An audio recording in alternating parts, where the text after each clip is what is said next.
زمین کے متعلق یہ بھی فرمایا گیا کبھی کبھار یہ جلال میں بار بار کہتی ہے کہ اے مولا فلانا بندے کو جلدی میرے اندر ڈال، میں اس کی ساری اکڑ کو ختم کر دوں گی، جس قدر وہ اکڑ کر کے مجھ پر چلتا تھا، جو غرور و تکبر سے وہ مجھ پر ناچتا تھا، اس کو صرف میرے اندر بھیج دے، پھر میں اس کی پسلیوں کو ملا دوں گی۔ اس کے سینے کی ہڈیوں کی کڑکڑاہٹ سے جانور بھی کانپ جاتے ہیں۔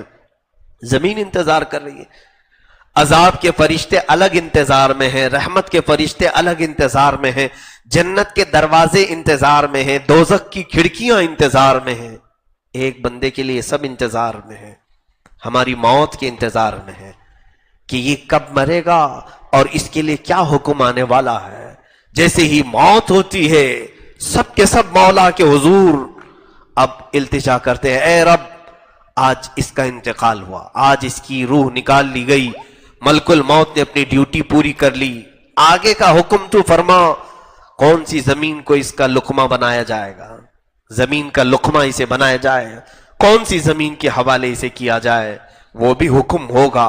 کس زمین پر ہم جانے والے وہ طے ہے، وہ طے ہے، پہلے سے طے ہے۔ اس کے علاوہ دونوں فرشتے بارگاہ الہی میں پوچھتے ہیں مولا کس کو اترنا ہے اس کی قبر پر، عذاب والے فرشتوں کو کہ رحمت والے فرشتوں۔ موت کے بعد یہ بھی آرڈر آئے گا، وہ بندہ خوش نصیب ہوگا جس کے لیے مولا رحمت کے فرشتے اتارتے، اور وہ بڑا ہی بد نصیب ہوگا جس کے لیے حکم آ جائے گا اے عذاب کے فرشتوں اتر جاؤ، کہ وہ خبیث جسم سے خبیث روح نکل چکی ہے اور اسے اس کے اعمال کا بدلہ چکھاؤ، اسے اس کے کرتوت کا بدلہ چکھاؤ۔ یہ سب تو ہمارے انتظار میں۔ کیا یہ حیرت نہیں ہے کہ موت سے بچنے کے لیے ہر کوئی دوڑ بھاگ کر رہا ہے، علاج، معالجہ، ڈاکٹر، طبیب، حکیم، دعا، سب کچھ کر رہے ہیں۔ کس لیے کر رہے ہیں ہم؟ جیسے بیمار ہوتے ہیں جلدی سے جا کے علاج کرواتے ہیں کہ نہیں؟ ارے نہیں، جلدی ابھی مرنا نہیں ہے، جبکہ ہر ایک کو معلوم ہے موت تو آنی ہی آنی ہے۔ کوئی ایک بتاؤ موت سے کوئی بچا نہیں بچا؟ سب کو یقین ہے موت آنا ہے، مجھے بھی آنا ہے، آپ کو بھی آنا ہے۔ جو چیز سے بچنا ناممکن ہے اس سے بچنے کی ہر کوئی کوشش کر رہا ہے، لیکن عذاب دوزخ سے بچنا ممکن ہے، لیکن اس سے بچنے کی کوئی کوشش نہیں کرتا۔ اگر بندہ کوشش کر لے جائے تو دوزخ سے تو بچ سکتا ہے، موت سے کوئی نہیں بچے گا۔ تو موت سے بھاگنے کی بجائے دوزخ سے بھاگنے کی کوشش کیوں نہیں کرتے؟ جتنا علاج موت سے بچنے کے لیے تم خرچہ کرتے ہو علاج پر، کاش اتنی ہی محنت، اتنا ہی خرچہ دوزخ سے بچنے کے لیے کر لیا جاتا تو بہت ہی ہماری زندگی میں سکون کی نیند ہم سو سکتے تھے۔ آج ڈر اس بات کا ہوتا ہے میرے عزیزوں، میں نے ابھی چند دنوں قبل ہل گیا تھا، ذکر کی شب میں نے اس بات کو عرض کیا تھا، خواب کی تعبیر میں دیکھ رہا تھا، کسی صاحب نے خواب یہ بیان کیا کہ ہم نے اپنے رشتہ دار میں سے ایک صاحب، ہمارے ان کے باپ تھے، دادا تھے، جو بھی، خواب میں دیکھا کہ وہ آئے تھے، دھول میں اٹا ہوا چہرہ تھا، کالا دکھ رہا تھا۔ کیا تعبیر ہے، کیا تعبیر ہے؟ تو ہر ایک کی تعبیر الگ ہوتی ہے خوابوں کی۔ میں نے پوچھا کون تھے؟ کہا ہمارے جو بھی ان کے رشتہ دار ہیں، فلاں تھے، پابند تھے، عبادت کرتے تھے، سب ٹھیک ٹھاک تھے، اور ہم نے ان کا جنازہ اٹھایا ہے، بڑی شان سے ان کو دفن کیا ہے۔ تو میں نے جب کتاب اٹھایا تو میرے ہاتھ کانپنے لگے، پڑھا میں تو یہ علامت تھی کفر پر موت ہونے کی۔ اللہ اکبر! کسی میت کو خواب میں اس حالت میں دیکھنا کہ اس کا چہرہ کالا ہے، روایت میں ہے کہ اس کی کفر پر موت کی علامت ہے۔ تو ڈر لگنے لگا۔ حج مسجدوں میں تو ہم آتے ہیں، موت آنی ہی ہے، آنی ہے، ہر ایک کو آنا ہے۔ کہیں ایسا نہ ہو کہ مولا ہمارے برے اعمال سے ناراض ہو کر ہمیں وہ کالی موت دے دے جس کے بعد چہرہ کالا ہی رہے گا۔ یوم تسود وجوہ، قرآن میں ہے قیامت کے دن کچھ چہرے کالے اٹھائے جائیں گے، اتنے کالے کہ رات سے بھی زیادہ کالے ہوں گے۔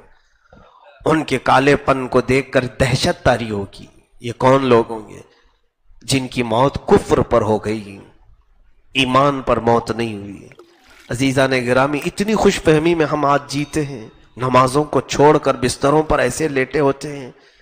میں دیکھتا ہوں اتنے بڑے محلے میں اتنی بڑی مسجد خالی کیوں رہتی ہے؟ کیا مرنے کا کسی کو خوف نہیں؟ ابھی چند دن قبل ایک صاحب ان کا انتقال ہوا، کیسے جانتے ہیں آپ؟ 40 سال کی عمر ہے، بڑے بزنس مین تھے، بڑے بزنس مین۔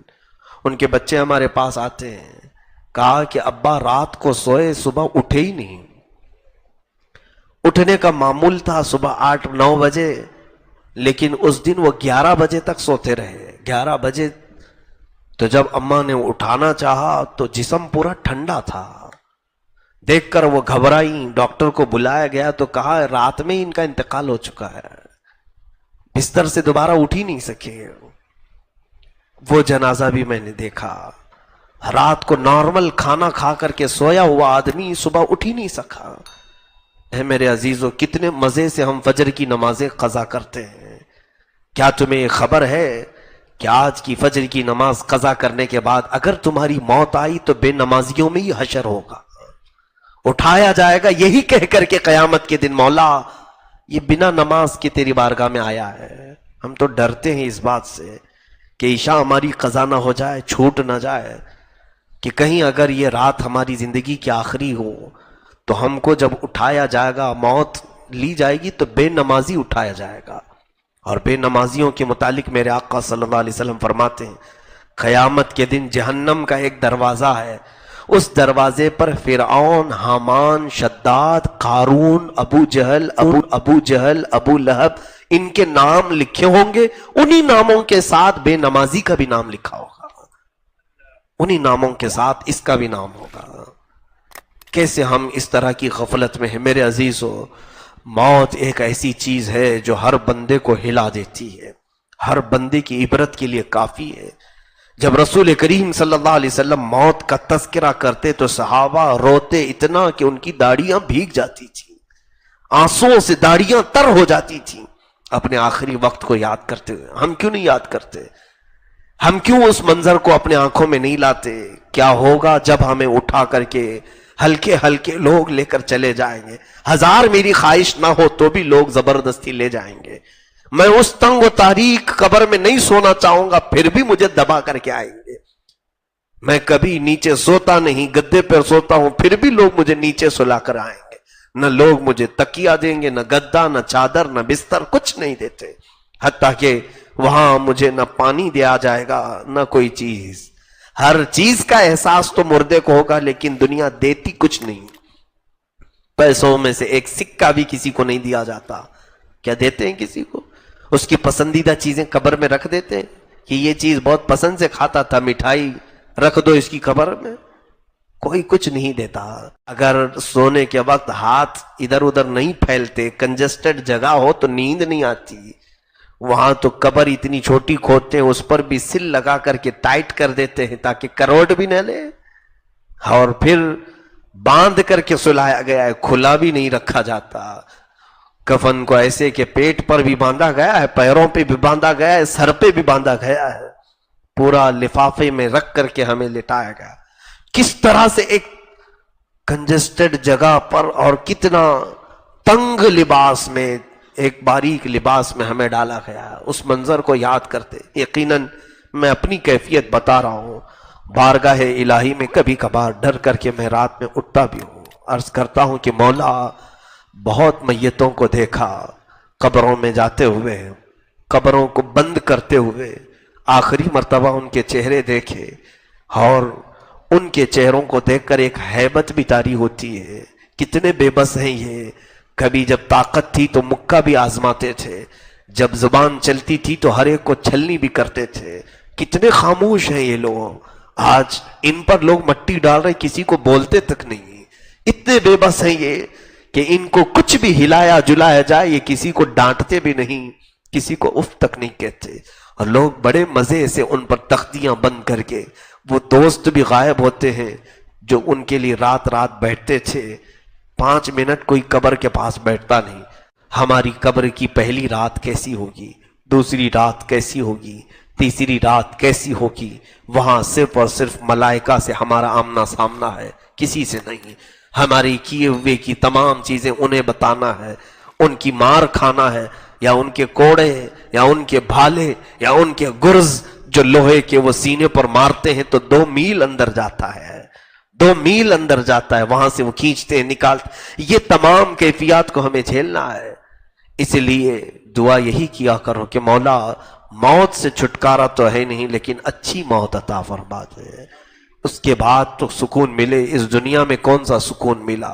اسی لیے ہم بار بار دعا کرتے ہیں کہ میں نے دیکھا ہے سارے قبرستانوں، بہت قبرستانوں میں گیا، بہتوں کے جنازے پڑھا ہے، دفن میں بھی شریک رہا، لیکن میری زندگی میں نے صرف ایک ہی قبرستان کو دیکھا جہاں زندہ بھی سونے پر فخر کرتا ہے، وہ جنت البقیع ہے، میرے آقا کا پڑوس قبرستان ہے۔ ایسا ہے کہ میں دن میں بھی وہاں گیا، رات میں بھی گیا، اتنا با رونق قبرستان کہ سچ بتاؤں ابھی اگر کہہ دیا جائے کہ لیٹ جاؤ تو خوشی سے میں لیٹ جاؤں۔